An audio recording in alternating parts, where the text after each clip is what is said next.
So I know every day in Donald Trump USA, it just feels like this crazy South Park timeline, and we're all looking for the exit ramp. If you look at the stuff that Trump says, I think any sane person can figure out that it's a bunch of nonsense. But you have to understand that there's a lot of people who aren't necessarily sane in USA. That's just how it is. Look at what Trump says today, and I want you guys to get your thoughts on this if I watch. Investing in America, $20 trillion. No country's ever done anywhere even near that, like a fraction of that. Biden did less than $1 trillion in 4 years. I did 20 trillion. We're going to do over 17 trillion in 8 months. By the time we end, we could do over $20 trillion. There's never, in China, no matter where you go, there's never been. All right, and he goes on and on and on, but it's 17 trillion, then it's 20 trillion. I guess we're just so rich, right? Which obviously doesn't make any sense, and is just pulling these numbers out his butt. But people actually believe this stuff, and why is that? Well, you go over to Fox News. What's the story today? This is an actual story on Fox News right now, just a few minutes ago. Dog shoots owner. Yes, you heard that correctly. Dog shoots owner after jumping on bed during gun cleaning accident in Pennsylvania home.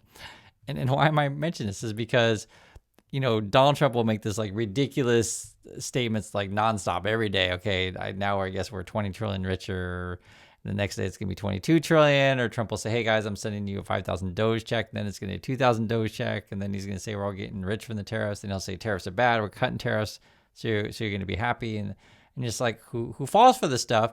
And then you check Fox News and you're like, oh, okay, I get it. The kind of people that fall for Trump's stupid tricks and con jobs are the same people who get shot by their own dog.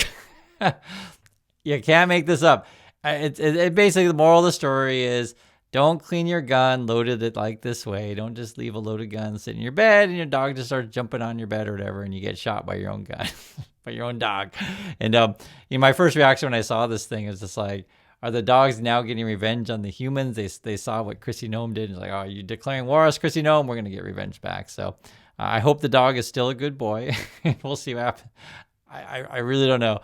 Other than every now and then you'll hear about these crazy gun accidents in USA, and that's America. So if you're ever curious why people go along with this stuff, just always remind yourself there are people in USA who get shot by their own dogs. For real. Not only that, we're... Our news is so bonkers. Not only that, our markets are bonkers. So this was at Bloomberg today. Like I check every day and just want to share it with you. We're talking about Labubu, the Labubu market. Seriously. The euphoria surrounding Labubu toys is starting to resemble the boom and bust cycle that ended in the collapse of the Beanie Babies in the 1990s. A warning sign for investors, a bearish analyst said. So if the Beanie Baby crash, right, the Beanie Baby bubble, then the Beanie Baby crash, if that was like the precursor to the dot-com bubble, which I lived through this stuff, maybe the slowing down of the Labubu interest and the peak, you could argue maybe it's that South Park episode, because they actually did an episode on Labubu. We haven't seen it. It's actually a pretty funny one. And now the crash of the Labubus is going to indicate the crash of the AI bubble in the stock market. See how nutty our world is. But this is where we're at. And it's sad because I think because our world is so nutty and social media driven, like it doesn't feel real to people. And so we start thinking of other people, not everyone, but just some people start thinking of other people as not being human anymore. And to them, it's like all a game to score points on social media. So let me show you an example. So yes, your Beanie Babies and now your Labubus are crashing.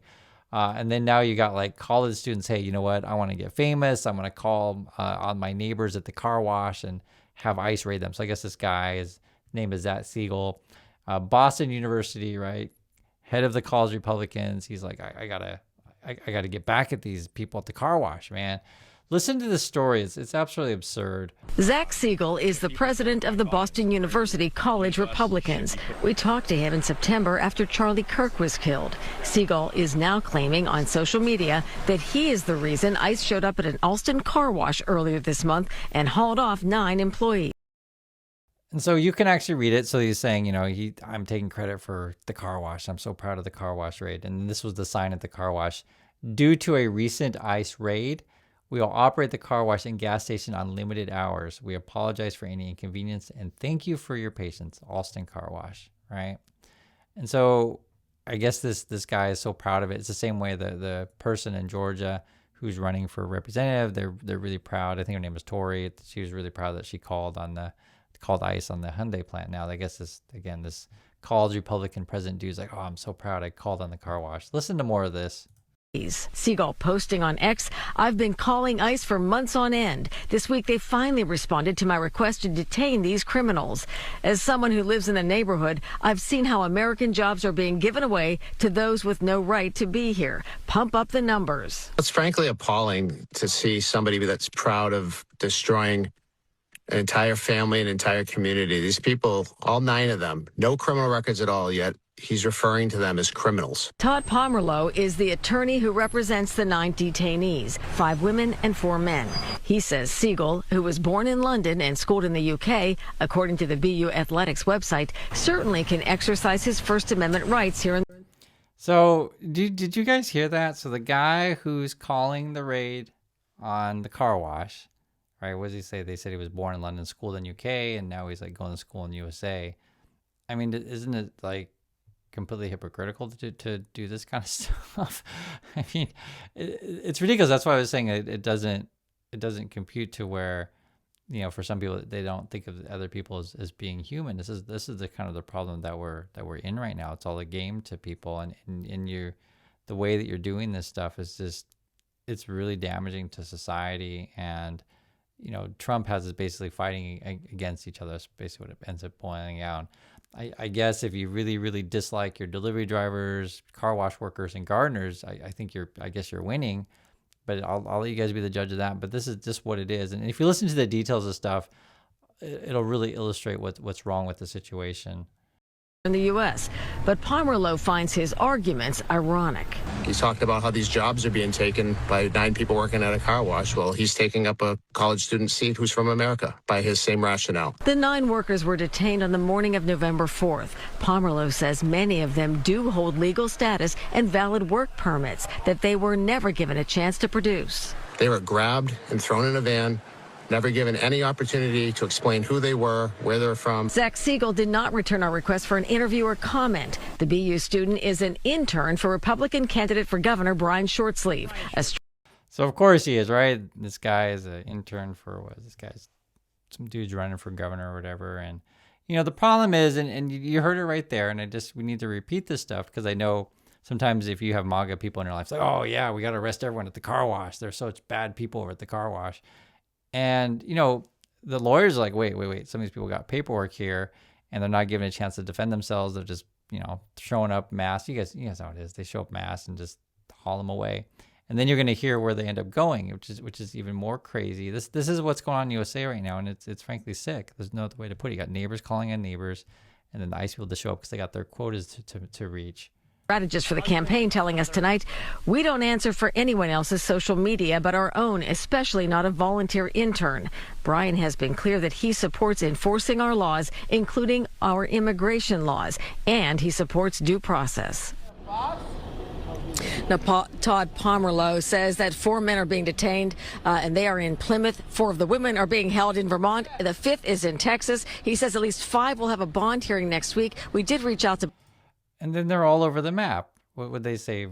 Some went to Vermont, some went to Texas, some are still in Massachusetts, right? They just haul people away. And the thing is, with any of these situations, you want due process. I think that's a reasonable thing to ask. I mean, I don't think it's crazy. It's what you should do. And this is where there's a big problem with this stuff. And then you got the whole culture of like, I'll just be frank with you guys.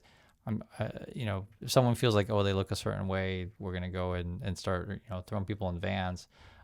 This is also going on. That's in Massachusetts, I guess. This is in Charlotte, I guess. Nick Sorter, he's one of the right-wing influencer people. He's tweeting out today. The Trump administration is considering sending DHS special operations teams. Special operations. Okay, so what are we doing here? Teams with armored vehicles to conduct mass deportation raids in Charlotte and New Orleans per CBS. Yes, dude. And so he's all excited to do this stuff. And he's sharing videos of ICE, you know, doing these kind of vehicles and such. And it's just, these people are celebrating the militarization of of the country. I mean, that's not necessarily a place that I want to be in. And in fact, I'm not alone in that feeling. There was an interesting thing that they were running on Fox News today. So this is Laura Ingraham. She says, then leave. And what it is, it's a Gallup poll saying that there's a lot of young people that want to leave the USA. That's basically what it boils down to. Let me play the video of it, and I want to hear your thoughts on this one, because actually the numbers are pretty big. A growing number of Americans say they want to leave the country permanently. This is according to a new Gallup poll. 20% of people say they want to live somewhere else. That's 1 in 5. And the shift is mainly driven by young women, ages 15 to 44. 40% of them say that they want to go. And Martha and I texted about this last night because I'm thinking we've had an opportunity to travel many places around the world. To me, there is no better place than America. If you were born here, George Bush used to say, you won life's great lottery. Exactly You're an educated right. American woman. Your ticket, you write it yourself. But people want to leave. Yeah, you know, I think it's true. When you travel other places, which we both love to do, it's always fascinating, but then you're always glad to come home and you always appreciate the great things about this country. There's a lot of parallels in this group between the vote that we saw on Tuesday in New Jersey and in Virginia when you look at the age range. The other thing is that it doesn't ask, are you going to leave? It just says, basically it's like at a cocktail party, would you say, I really want to get out of here. I really want to leave the country. But they're not actually leaving the country. So it's just wah, complaining, and there's a lot of Trump derangements. They all want to be Emily in Paris. Oh, yeah, but they want, and I think it's a protest. Emily in New York. It's a protest vote against the president, I think, because it traces right back to when he was nominated, you know? And so while you have so many young women at these turning point events, and the other side is thriving in a huge way, this group likes to, at least at cocktail parties, say that they want out. But I don't think they're going anywhere. So that was Fox News. I want to give you a different point of view on this stuff. And the question in the Gallup poll was, would you like to leave the U.S. permanently? And 20% said yes. And then when they asked young women, I think it was like 15 to 45, it was like 40% said yes, which is a really sizable number, meaning that it looks like a lot of young women are looking to go. Now, the Fox News people are trying to dismiss that. Oh, and there's nothing, better than USA. And why would you want to go to Paris when you could go to New York, right? And blah, blah, blah, blah. But I think there's a real, how can I say, like downward trend in the USA. And you can just see it in the culture. It looks like young people can see it. It looks like a lot of Americans can see it. 1 out of 5 is actually pretty significant. And we really need to get, if you want to improve things, really need to get things back on track and change in leadership. And a lot of it, and this is sort of my feeling as well. I'm just being honest with you. A lot of it is, I don't want my neighbors like ratting on me, calling raids on me, and just like essentially being bad neighbors. I don't know how else to put it. Just put it in the nicest way possible.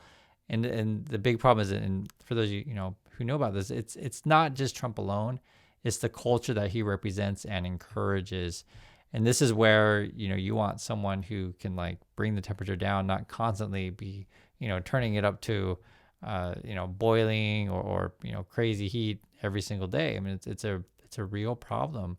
And so I'm not surprised by these kind of numbers that a lot of people want to leave. I see people talk about it all the time, be it the internet or in social media and such like that. And also when they kind of make fun of other countries, I just always say the same thing. And I write about it in my book. It's a big topic in my book. Get a passport, go travel the world and go see it for yourself. Make up your own mind. There's a lot of different places out there in the world. And here's the really cool thing about the world is like, there's different places to go and you find the place that makes sense for you. It's not just that you have to leave the country. Sometimes there's just a better place in the USA for you because the USA is like a really big place and all the states are actually quite different. Every city is different. And what we're seeing at the moment with the way Trump is handling the whole ICE stuff, he's really trying to pit the blue against the red. I don't think it's a sustainable to constantly be putting people against each other. That's sort of what he wants. And in this sort of environment, basically, then you just got regular people calling car washes that are fighting against each other and then ignoring the overall structural problems in the system to where people like Trump and his billionaire buddies are profiting while all the lower, lower income people are fighting. That's just essentially what it is, and ignoring the real problems and inequalities and inequities in the system. So that's all I have for you today. I just wanted to share some thoughts and stuff. I know it's frustrating to go through this all the time, but that's I have to show you a little bit of humor story, but even in it's actually a real story, is that just always remember when there's some crazy person writing whatever nonsense on the internet, just remember that's the type of person that gets shot by their own dog. And if you remember that, keep that in mind, it'll help you feel a little bit more sane. So thank you for watching, everyone, and I'll catch you on the next video.